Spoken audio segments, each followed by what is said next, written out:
This is Helping of Happiness, episode number 112. Today we are talking with fitness instructor Becca Jackson at If the Cookie Fits, all about how to gain a more positive body image.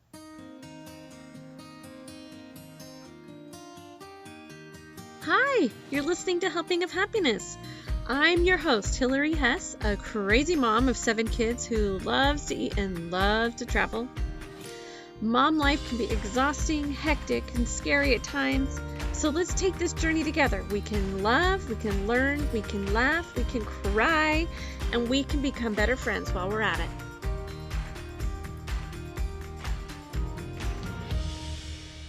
Welcome back to another week of our podcast. So happy to have you here.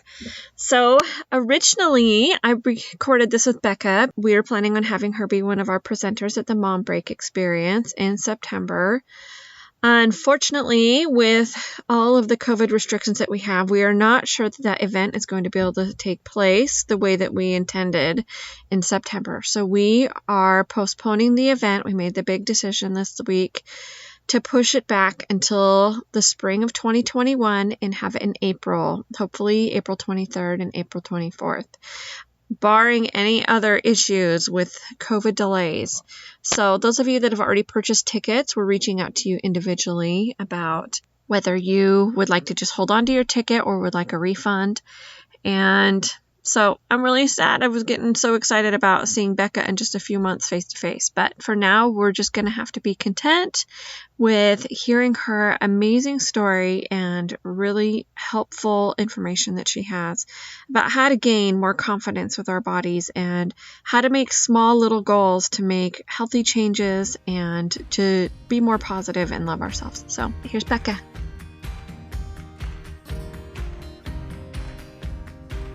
Becca, welcome to the podcast. How are you? Hi, good. I'm doing so good. Thanks for having me. I'm so happy that you can come here. Let's just introduce you to all our friends listening. So tell us a little bit about your family and what's kind of going on with you right now. Okay. My name is Becca Jackson. I live in Utah and I'm from here. I went to high school in Provo, went to Timpview High.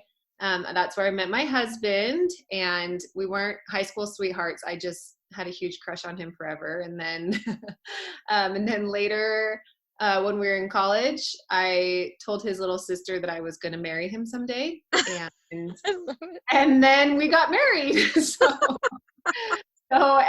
we've been married 13 and a half years, and we have 3 beautiful daughters, and they're just full of spunk and sass and so much fun. And I, in just the last few years, have kind of started this Instagram account, and it's just kind of been a fun place for me to share my passions and just my views and opinions of just life, I guess, overall just life. And have also started teaching fitness classes. So that's just a big part of my life where I feel like I can help motivate people, not just mentally, but physically. And it's just been so much fun. So that's kind of what I'm doing these days. So love it. I've been enjoying watching you. I guess your handle, I should say, is at If the Cookie Fits. Yes. Yeah. And just tell us how this all got started. Where did the handle come from? I mean, you can get in if there's backstory. Totally. Yeah. Take us through the whole thing, because I love watching your journey and you just inspire me to be better. So thank you. Yeah. I mean, I feel like with any woman, teenage girl turning into a woman, young married mom, all of these things, that there's so much just lack of self-confidence. I think of better way of putting it, of just questioning yourself, questioning your appearance, questioning, and it's through these years of getting married and adjusting to that, and then having children, and your body's like, what's happening? And we're just so hard on ourselves. But in reality, I mean, most women are, kind of going through this, and just even having children or not, there's just these ebbs and flows in our life where our lifestyle changes and we have to adjust. And anyway, so I kind of slowly, been going through this phase, and I had my 3rd daughter, and I was always kind of a natural pessimist, which I think surprises a lot of people when they say that, because a lot of people that know me now, see me as very optimistic. And for a long time, and even my family would tease me that I would always say like, it is what it is. Like, and I was just always like, life sucks, like, too bad. I was negative and I was very pessimistic. And it was after I had my third daughter that I started recognizing, I think there was a lot of just postpartum feelings and hormones, but like, I just was angry all the time. And like, I hated getting out of bed in the morning. I was mad that my children wanted me to feed them. and I'm just like, why do you want me to feed you again? And I just was so, anyway, I just was getting to this point where I'm like, what is happening? And I noticed that my daughter, so my girls are like 2.5 years apart. So my oldest daughter was 5, and she started yelling at her sister. And I was like, oh dear, she sounds just like me. Like, she was using the same phrases, the same intonation. And I'm like, she is 5 and she's acting just like me. And I think that was the biggest awakening, was realizing that she hears what I say, she sees what I do, and that I have this great responsibility but also privilege to help mold that and change it into a positive atmosphere. And it wasn't something that just like happened overnight, and I wasn't just like magically happy and smiley, but it was something that I became much more aware of. And that was before and this was all happened before I think people think of like a physical change. Like, I needed this mental change first before I started going to the gym and watch what I was eating. Like, it all had to start mentally realizing, sorry, this is a big backstory. I love it. Please, like, take your time, because Okay. I think we all want to hear the full story. Yeah, Like, it's awesome. And I mean, as you're saying, like, the kids are saying these things, it always sounds so much worse coming out of the kids' mouth, don't you think? Well, I know, like, or at least that I think it sounds out of my own mouth. Maybe if I had a tape recorder and listened to it back, I would be like, oh, I'm my the gosh. mom. I can only say that because I'm the mom. But, oh dear. Anyway, so I think I did have kind of this one day that I vividly remember, and I call it my day one of kind of all of those things. I remember laying in bed and my baby was screaming and my kids were fighting, and my husband's like, I have to go to work, and you have to do this. You need to be their mom. And I just like, just started crying. And it was just like, no, really though, like, no one else is going to change me besides me. And I think that was the biggest turning point, was realizing I wasn't going to ever be as whatever as my next door neighbor. I wasn't going to be as patient as this person. I wasn't going to be as, all of these things. I'm like, I'm never going to be someone else. So I have to make sure that I'm trying really hard to make myself better. And that started, like I said, with this like mental, just kind of grace and just like forgiveness to say, you know what, it's okay if I make mistakes. I'm not going to be perfect, but each day I need to try a little bit better, to be a little bit more patient and a little bit more kind. And that's where kind of like my coining phrase that I use all the time on Instagram is just like, it's fine. Like, if my baby's crying, I can just put her in her crib for 5 minutes while I calm down. It's fine, or if my kid spills her milk, it's fine. Like, it's just trying to find these little things that were just making me explode, that it's like these little tiny things are not a big deal.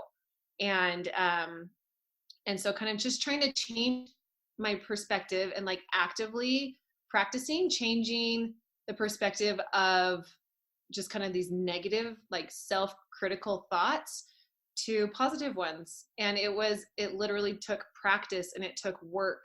And it wasn't something of just like, oh, that's my personality, but it was something that I had to change and work for.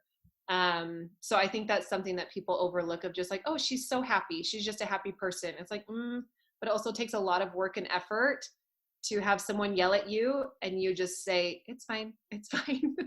And I mean, that takes work. It's not, like Serenity now. Serenity. I know I would throw punches if I could, but it's just like, you know what? It's okay. It's okay. It's okay. Anyway. So that was kind of the backstory of all of that. And then that kind of mental transformation turned in, okay, I need to go to the gym. I need to start moving my body. I need to start taking control of this healthier, lifestyle. So anyway, so after about a year, is when I had worked really hard and lost some weight, just exercising. Like I wasn't even really watching what I ate. And that's when, after about a year, I was like, okay, I'm going to focus on my nutrition now. And that's when I started counting macros and got into that. And I did that kind of for 4 to 5 months. And then that led me into just like this confidence of like, okay, like I've made these changes, like I can do anything, it just kind of like gave me this confidence of like taking control of my life, and that no one could tell me no, like in a good way, that I felt so confident and just like, you know what, I'm going to do what I want to do. And that was to teach fitness classes. I always had, but I had always self-doubted myself, saying I wasn't good enough or fit enough, or I couldn't, and so I got to this point where it's like, hey, that's what I want to do. I've dreamed about doing it for years. So that's when I got certified to teach high fitness, and doing that, they encourage everyone to start an Instagram just to help share their classes. And that's where I was like, okay, sure. Like, I guess I can do that. And so I started this Instagram, but then since I had been counting macros, all my friends were asking like, well, what are you eating? What are you doing now? So this Instagram started becoming both of these things of just this healthier lifestyle, where I posted cookie recipes, but then I posted, my chicken salads, and then I posted where I was teaching. It kind of became this like fitness, healthy, Instagram that I never dreamed of starting. And so it did start as Becca Jackson Fitness. So it was that for about, 6 or 7 months near the beginning. And then I kind of had this thought one day, I was like, you know what, like I want to change it to something where when people see it, they know what they're going to hear from me. And I remember just writing a list, and then I remember writing, if the cookie fits. And I was like, oh, I'm like, yes, that's it. Because so if you're familiar with macros, there's a term that they use that says, if it fits your macros, meaning if you have 150 carbs for the day, if you have a cookie that's 20 carbs, that fits your macros, eat it. And so for me, from the very beginning of counting macros, I pre-tracked, meaning like the very beginning of the day, I pre-tracked 2 double stuffed Oreos every day. Whether I ate them or not, I knew that I could eat them with my macros and it would be okay. And so, like I said, some days I didn't eat them. Some days I ate 4 instead of 2 or whatever, or I ate a different treat, but I allotted those carbs and fats for cookies every day. And so that's where I knew, I'm like, if the cookie fits, I'm like, because I always made the cookie fit. And anyway, so it's kind of just, a lot of people don't know my real name because I'm the cookie girl, and I'm totally fine with being the cookie girl. So there's my long story. So that was let's see, I started that the fall of 2018. So I've been doing it about 2.5 years. And it's just been really fun to share kind of my perspective of having a healthy lifestyle, but you don't need to cut sugar. You can still enjoy your treats and to enjoy your workouts. And anyway, so that's a really long story of my backstory. I love it though. And I love how you made these like kind of stepping stone changes. It wasn't like one day you said, okay, I'm going to start going to the gym. I'm going to start counting those macros all at once. I need to lose all this weight by next month and, Totally. Be a certain size before the wedding or whatever it is that's coming up. Right. I think it's really cool how it was more of a gradual thing, and it really was more starting with your mental, because that's where I think all of this change needs to start, right? Yeah. So I often use the analogy of, it's like deciding that you want to do a triathlon. So that's biking and running and swimming. And so deciding that you want to do a triathlon doesn't mean that first day of training you run and bike and swim. It means, okay, I'm going to go run for 4 miles. And then maybe next week, maybe I'll swim a half a mile and run 2 miles. Like, it's a slow process in your training to get to that point where you can run the full amount, bike the full amount, and you're used to it because you've been building up to that training. So I feel like that's a really good analogy for just like take it a little bit at a time. You don't need to do everything the first day you decide to do something. So I really love that. I think it feels like it's so much more doable when you do it in those little chunks, like the couch to 5K yeah, things that you've seen, or, different. yeah, What makes totally. me think of that kind of analogy. So, do you mind telling us just a little bit about macros, since there's probably some people listening that haven't counted those before? Yes. So I had two friends that were counting them while I was pregnant. And I just remember thinking like, whoa, that seems way too obsessive. I will never do that. And, but then I got to a point a year and a half later where I was like, okay, maybe I will try that macro thing. And basically what it is we've all heard calories, people tracking calories, but macros is just more specific for you and your body type and your weight loss goals or your muscle gain goals. You break it up into a certain percentage of protein, a certain percentage of carbs, and a certain percentage of fat. And so it helps your metabolism work more efficiently. It helps you feel fuller longer. It helps you build lean muscle, burn fat, by having a balanced diet. And that's when people hear a balanced diet, or like, that's what it means, is to have a good amount of carbs, fats, and protein, not cutting all fats or cutting all carbs, but to have a equal, or not equal, but a balanced amount of each one. And so that's essentially what it is. And that's the other thing, is I was eating when I was tracking macros. So I did it for about 4 to 5 months. And then I slowly increased my calories, and I really haven't tracked for almost 2 years. And so I feel like macros it's a tool to help you make some long-lasting changes and just to help you learn about the food that you're eating. It's just a great way to learn, but it doesn't have to be forever, and it doesn't have to be obsessive. But I feel like I feel like it's the same thing as I like relate it to a college course. It's like, okay, I'm going to do this for 4 months. I'm going to learn, I'm going to take the exam, and then I'm going to apply it to my life.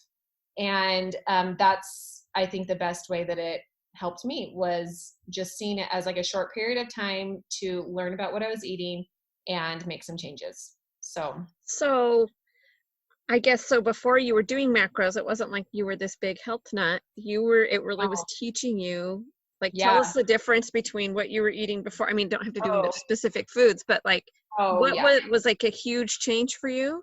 I mean, so I was eating probably, like, before I started tracking macros, I was probably starving myself at 12 or 1300. And I would like have a Slim Fast shake in the morning, and then like a yogurt. And then and that was like all day. I would have like a shake and a yogurt for lunch.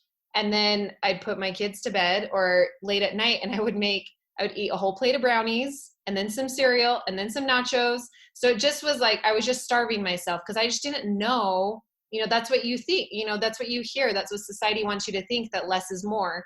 So when I started tracking macros, I was eating almost 1,800 calories, but 35% of that was protein, which I wasn't eating any protein. Right.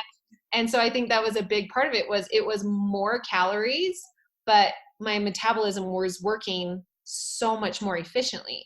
And so I feel like people are scared. They always say, whoa, I can't eat that much. It's like, no, but your body needs that much.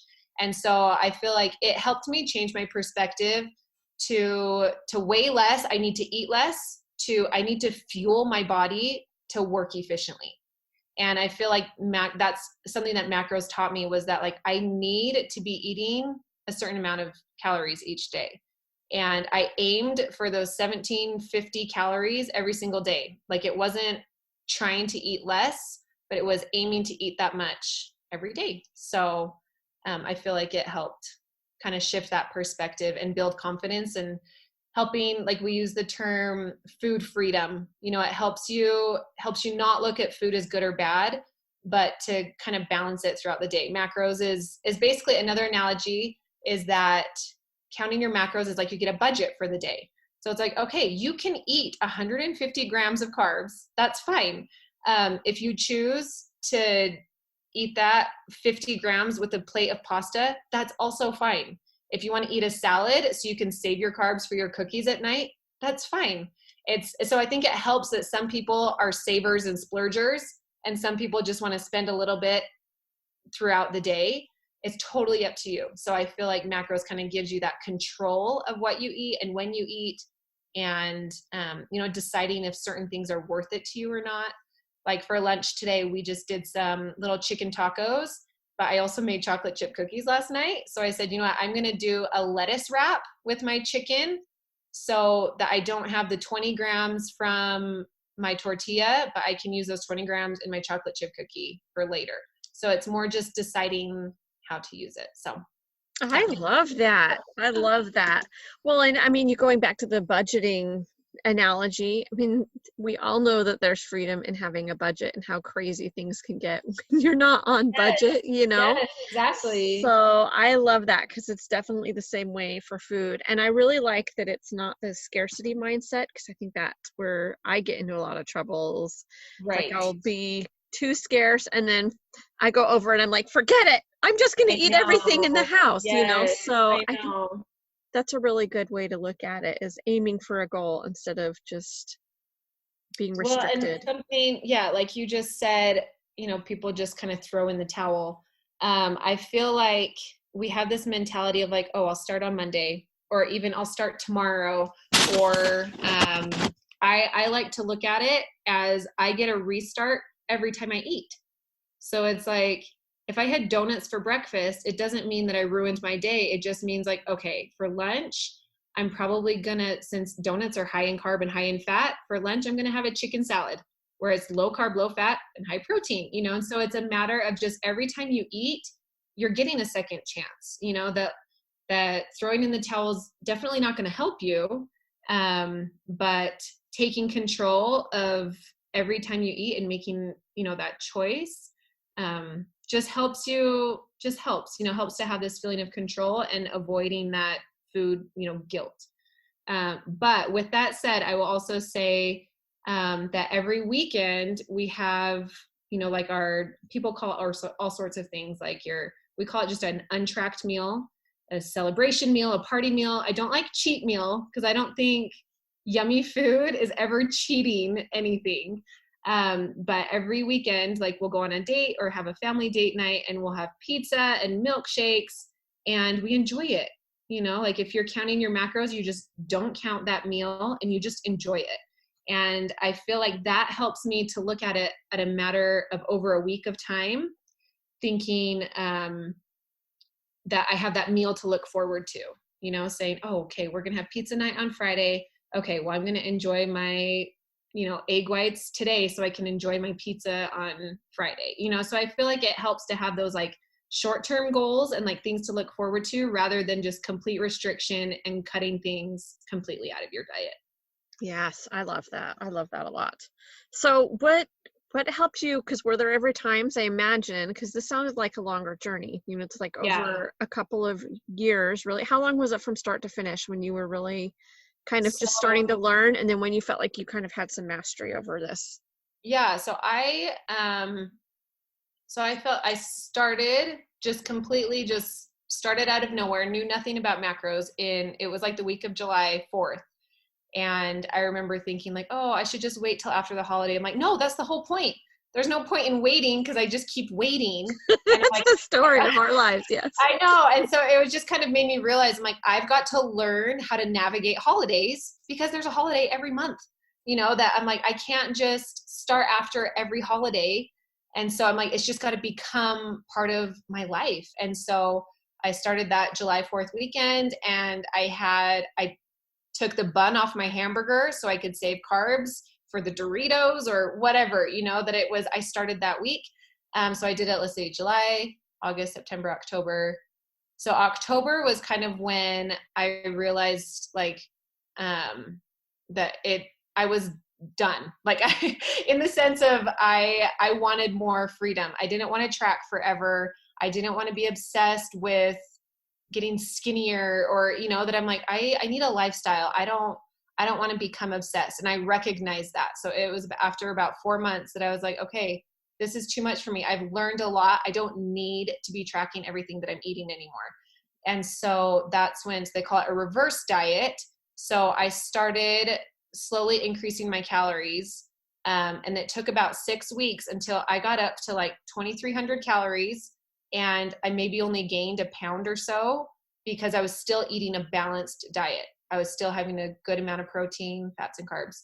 And then after that, I slowly started not tracking. So I wouldn't track dinner, or I wouldn't track breakfast, or I wouldn't track for a day or two. And so I slowly started kind of weaning myself off and trusting myself that I had created these habits, and that I kind of know what 3 or 4 ounces of chicken looks like, and just kind of start trusting yourself and not having to rely on something else, you know? And so, so that was July. And then I stopped tracking that next March.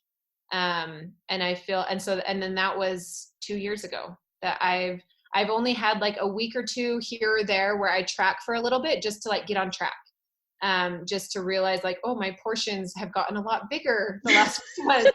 Or, that happens to me after vacation a lot. It's like, yeah, whoa, like after exactly. we went on a cruise, oh, I don't need dessert after every meal. Like I think, yeah. And so once again, macros was just, it's a tool to help you kind of learn about what you're eating, to watch your portion sizes, to, you know, see a matter of calories over the amount of days. So there's been a time, you know, here or there where I'm like, okay, I just got to track for a few days just to kind of get back on track.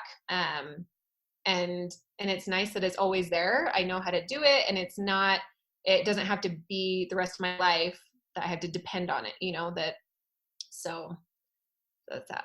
So what do you tell yourself when you want to quit? Did you ever Yeah. get to that point, or were you more on the other side where it got to be obsessive, or was it both? I think it was, I remember seeing a quote, because I did have a plateau after I had started the exercising, and it was before I started tracking macros. I had about 3 months where my weight, my measurements, like everything just plateaued. And I was like, what is going, you know, like, what do I do here? And I remember seeing a quote that like I'll always remember and helps me stay motivated was, what would happen if I didn't give up? And that was something that like I found a little thing on Etsy, and I printed it, and I like put it in my bathroom in a little frame. And it was something that I would see every day, that it was just, what would happen if I didn't give up? And that's when I started tracking macros. And I remember tracking for 3 days in a row and thinking, I didn't give up. And just like feeling this feeling of like, okay, like I can do this. And that's when recognizing that mental strength is becoming your own biggest cheerleader instead of your own biggest self-critic, and realizing like, okay, like I need to believe in myself that I can do this. And when I do go on vacation, or I do, you know, have a weekend where things get out of control, that I'm still in control, and that it's okay. It was just a weekend. You're not going to gain 10 pounds in a weekend. And if you do, it's just water weight. It's not bad, you know? And so just to kind of like give yourself a break and just look at the long term of things.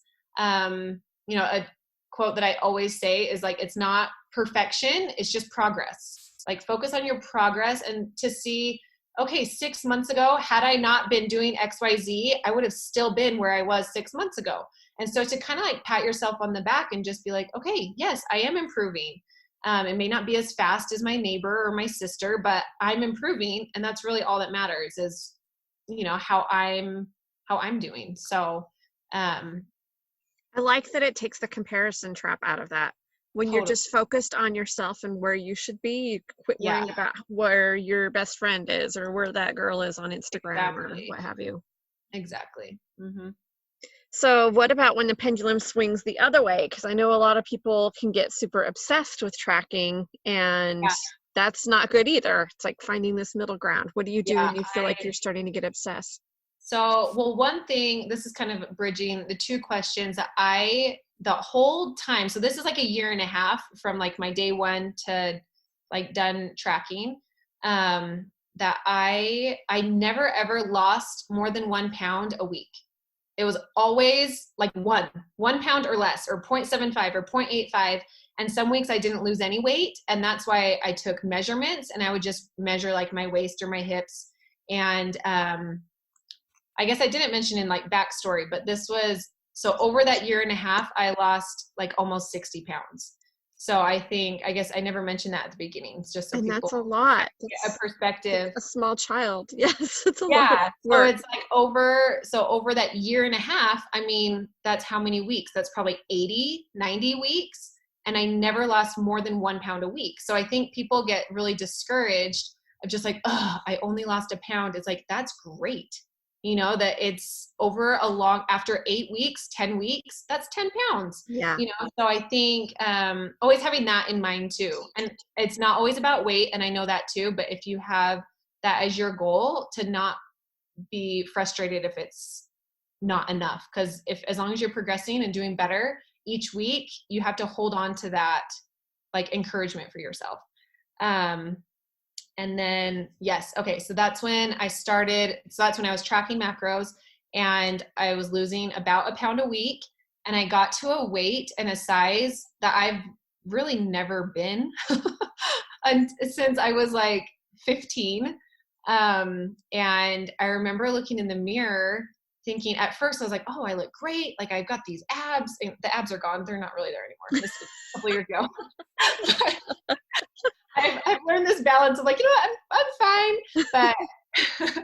But I remember like thinking, I'm like, oh, I look so toned and so great.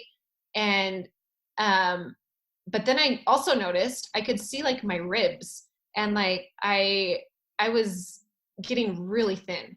And I remember, sorry, this always makes me emotional, but I remember thinking like kind of that perspective of like, I have 3 daughters, and I don't want them to walk in and think that this is the goal. I don't want them to think that being so skinny is what I've been working so hard for.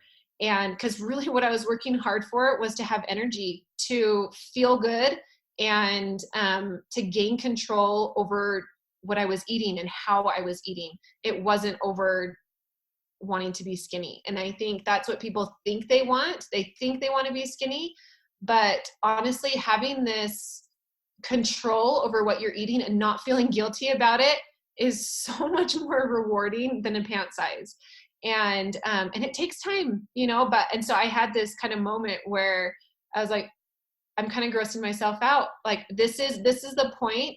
And that's where it triggered that I had the thought of like, well, if I've gotten this skinny, how much skinnier could I get? And that's when I was just like, ugh, and I just put my guard up. I was like, no. I'm like, I can't go there, because it happens, you know, at the ages of 15 or 30 or 60. Like age does not put a number on that, you know, of this, where like Satan can take over your thoughts and make you think that your body is your ultimate goal. And so that's when I was like, all right, time to start increasing my calories, time to start like loosening up on the tracking, because that's not going to take me anywhere that will make me happier. And I think that's the trick too, is understanding a point at where you're happy and confident, and doing anything more is not going to make you more happy. If anything, it'll just make you more obsessive and more self-critical. And so, so I think that's a huge perspective on that site too. Thank you for sharing that. That's like, you could tell that has been a big kind of a soft spot in your heart. So thank you for sharing that, because I know it's probably not always easy to get that vulnerable when you're talking about it. One of the things that I've loved the most about your Instagram is how much you encourage other moms and women in their body image, because I feel like so many of us get really, really stuck in that. So kind of, where do we start with that? How do we begin? How do we get there? Because I feel like you just kind of have this glow about you in that way. And I think that's one reason so many people are attracted to the things that you talk about, is because you kind of have this little testimony of this yourself. Yeah. And you're such a good cheerleader. So where do we start? I think the biggest thing was recognizing my own journey, just how much I had changed in just a few years, and realizing that not very many other accounts or people that I was seeing were saying it the way that I understood it. I think there's a lot of self-love, there's a lot of like positivity on Instagram and online, but I felt like it was always, I don't know, it wasn't as understanding. I don't know if that makes sense, but I felt like I had been in a position where I literally have been there. I went through that experience where I had to actively change mentally and physically and all of these things. Like I had to change my lifestyle. And I feel like that, you know, that I wasn't a personal trainer. I wasn't a registered dietitian. I was just a mom who wanted to be better. And I feel like, you know, there's times I even signed up for a dietitian course. I'm like, oh, I need more credibility. And I was like, you know what? No, I don't, because I'm a mom that just wants to be healthy. And I don't need a degree to help people. And I think that's where I kind of stay grounded in this, like, you know what, I can help, I can give recipes, but I don't need to be your one-on-one coach, because honestly, all we need is just a little bump to say, keep going. Like, it's okay. Like and there's not this finish line of saying, okay, I'm done, I'm healthy and happy. Because I guess what? lost X amount of pounds. I'm It check doesn't, that box. yeah, Right. because those pounds come back and that lifestyle comes back. And it's something that like you have to actively keep doing and trying to do. And so I think it's just recognizing that like I had been there, and that our mind is so powerful that we need the constant reminder to just keep trudging along, to find the positive aspects of life, because being self-critical and doubting yourself and thinking negatively is never going to improve your situation, your family. And a lot of those times where I'm writing this like big motivational post is because I'm at home thinking like, oh my gosh, I'm worthless, you know? And so it's like when I need it the most, like no kidding. Like I wrote the post last week, you know, trying on all my swimsuits I haven't worn in a year. And I'm like, oh, wow. Okay. Well, guess I got to buy new swimsuits. And, you know, I'm just like having all of these thoughts, and it's like, no, stop it. You know, and that's where it kind of, I wrote this post of like, you know what, like, it doesn't matter. Like if someone sees me a certain way and they have an opinion, that's so great for them. But like my opinion of myself and is all that really matters. And me loving who I am and what I look like, no matter what size or shape, is all that matters. And so I think it's, like I said, in writing those posts is when I need the reminder the most, and that it's not something that you just check a box and you're done. We all need those constant reminders that it's okay to have negative thoughts, but it also brush them out and just build yourself up, you know, that you need to cheer yourself on, and that it takes practice and consistency in building that positive mindset.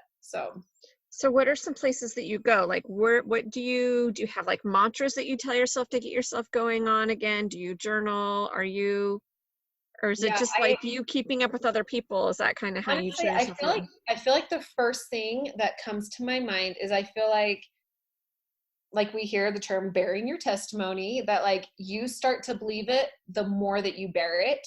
I feel like talking about it with my girls, the more I talk about it with them and help them believe in themselves, I believe it more in myself. I feel like, so we talk about it. We talk about how their bodies are strong and how they eat to feel good and feel full, and that who cares if those shorts make their legs look a certain way, or, you know. And so I feel like talking about it every single day with my kids, in not a way that we like sit down and chat, but it's just like, sit down, we're going to talk about you this. know, it's like, sit down, we need to have a body image talk. It's like, no, but like getting dressed, and she, you know, and they'll say, oh, I don't like the way this shirt fits. I'm like, oh, well, go get that one just fits you better. And then immediately just like changing your shirt, it's just like, oh yeah, you're right, that does fit me better. You know, that it's not a matter of nothing's wrong with your body, but I think in how we treat it and how we dress it and how, you know, that's what makes the biggest difference, is not what it looks like, but how we're working on it, or like I said, or dressing it. You know, I think it's amazing how just changing your outfit is like, okay, that feels a little bit more feels better. It's more flattering. It's more, my color, rather than I look ugly. It's like, oh, that is kind of an ugly shirt. I need to, you know what I mean? So I think it's taking away the negative thoughts about yourself and just kind of changing the circumstance. And anyway, so I feel like that's a big part of it, is talking with my kids, and then also having this outlet of an Instagram. And honestly, I feel like it's my journal, and because I'm able to share my thoughts and feelings, and it really helped by starting this Instagram. I feel like it was a place where, rather than just taking pictures of my kids and posting my kids on my personal one that I had for years, that it became about me, and it became about like, yeah, I want to take a picture of myself because I want to. And not saying, that it's for everyone, but I also feel like there's something in building that confidence, even if you just keep it private and no one follows you. I feel like there's something about like, you know what, I have this on my mind and I want to share it. Write it, post it, and having this place of associating a picture with your thoughts, I feel like has been super just like encouraging for myself too. So I love that. Love it so much. Okay, so let's talk just really quick before we, okay. or is there about you have a macro guide that people can purchase if they want to learn more about macros and how to track those, right? So yeah, so when I started this Instagram, people were like, teach me, I want to learn more. Yes. And so what I found to be the easiest is just wrote up this PDF file. I think there's like 15, 16 pages that just has like what are macros, and then some tips and some tricks. Like one example I use is, okay, if you have 150 grams of carbs, break it up during the day. So rather than having this big lofty goal that you have to hit, it's like, okay, I'm going to hit 50 grams before noon. I'm going to hit another 50 grams before dinner. And then I'm going to have that other 50 grams for dinner and a bedtime snack. And so I just have like things like that really helped me not just obsess about the numbers, but kind of create it more of a lifestyle and understanding it in a way that was helpful, rather than someone just saying, okay, go count these calories. Yes. So I have that macro packet, and then I also created a lifestyle guide because I found just recently. So that was the macro packet I did 2 years ago, and then the lifestyle guide I just launched this February for people that are like, you know what, I don't want to track macros, but I want to create a healthier lifestyle. So I do kind of, I talked about kind of that mental self-love transformation that needs to happen first and foremost before any sort of physical changes. And so I talk through that. And then the second portion of that lifestyle guide is 100 plus meal ideas. So they're not necessarily recipes with measurements, but it's a meal idea that I base on protein. So there's a cottage cheese section, there's a deli turkey, chicken, ground beef. There's all these sections based on protein, and then how to build your meal off of that. So it's kind of giving you, rather than relying on recipes, it's helping promote this like creativity that's saying, okay, I have a chicken breast. What am I going to do with it? Okay, well, I need some carbs. So that can either be rice or potatoes or even just lettuce or veggies. And then I need some fats. Is that going to be butter or a dressing? So it kind of helps this meal idea to help you kind of create this lifestyle without having to rely on someone else's recipes, but giving you this power to, feed your body the way that you want to, if that makes sense. So I do have those two. It makes you be a little more creative with your options, I think, when you have a guide like that too. Understanding how to eat, not necessarily what to eat. Yeah. Because I feel like that's a big shift that helps people kind of feel empowered of just like, oh, I need to follow this recipe exactly, but rather than like, oh, well, I like lots of butter, so I'm going to do that, but not have the avocado because they're both high in fat, or you know what I mean. So yeah, love that. Yeah, so I have those packets, and they're just in my link in my bio on my Instagram in my Shopify account. So, and we'll link to that in the show notes too, so they can get straight there. So it'll be super easy. Okay, are you ready for our 3 helpful and happy questions that we have? Yes. Okay, so this ties into our website, because our blog is not just the house for our podcast archives, but we talk about family recipes, family travel, and homemaking hacks or family helps, however you want to explain those. So Okay. first question, we've been talking a lot about food. What is your favorite food or meal? Oh, geez. Okay. So I feel like probably my favorite that's become my daughter's favorite is my avocado toast. So I have like a slice of bread. I eat bread. It's either my sourdough bread or the Dave's Killer bread. So I have a piece of toast, and then so that's my carbs. And then I have an avocado. That's my fat. And then I do egg whites, and that's my protein. And then we kind of play with that a little bit. Like sometimes we'll use like a balsamic glaze. Sometimes I do everything but the bagel seasoning. Sometimes we do hot sauce. So I feel like having this base meal, and then I can kind of play with the flavors a little bit. That's become one of my favorite balanced meals, kind of my go-to. Oh, I'm craving that right now. It sounds so good. You can make it so fast, and so we eat it. Yes. I think I'm going to have that for dinner tonight. Avocado toast all around, guys. That's what we're having. Okay, so what is the best trip you've ever gone on, or your dream vacation? Oh my gosh. Okay, so my dream vacation we just experienced in February, right before quarantine. So I can't believe that it actually happened, because it was right when everything was happening. Like in the airport, we saw a bunch of people wearing masks, and we're like, why are they wearing masks already? Anyway, so we just got super lucky with the timing, but we went to Bora Bora. Nice. And it was just amazing. So we stayed in the little huts on water. They actually exist. And it was just incredible the whole time. So we were there for 6 days, and you rode bikes around the resort. You're on your own little island. So there's no cars. There's only bikes and golf carts. And we just sat at the beach, and we swam with sharks. We swam with stingrays. And then one day we went surfing on a boat in the ocean. Anyway, it just was like beyond real. And then we came home and went straight into quarantine. So it feels even more unreal. It's like, wait, how were we just there and now we're stuck at home? It was like polar opposites of a life. But anyway, so that was beyond a dream. So. Oh, so dreamy. Oh, that sounds like so much fun. I know. I always feel like maybe those are just TV shows or something where you have these little huts. That's on my list.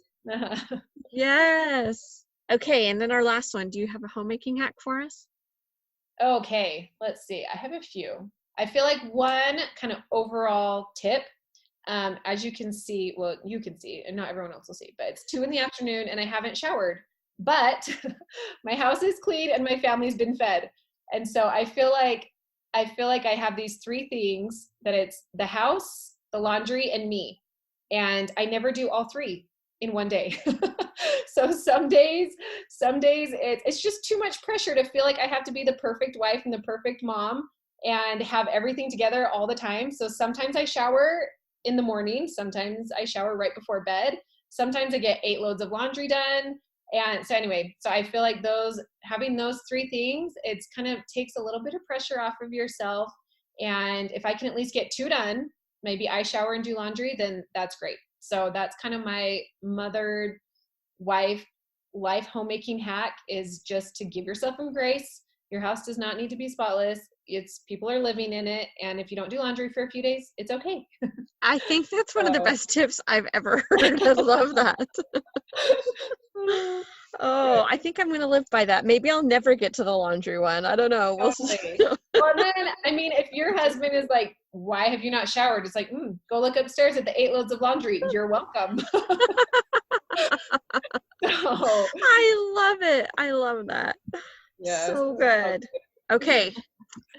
Well, Becca, this was just so fun. I feel so motivated to go make some small changes myself. Thank you for sharing your journey, and at the Cookie Fits on Instagram.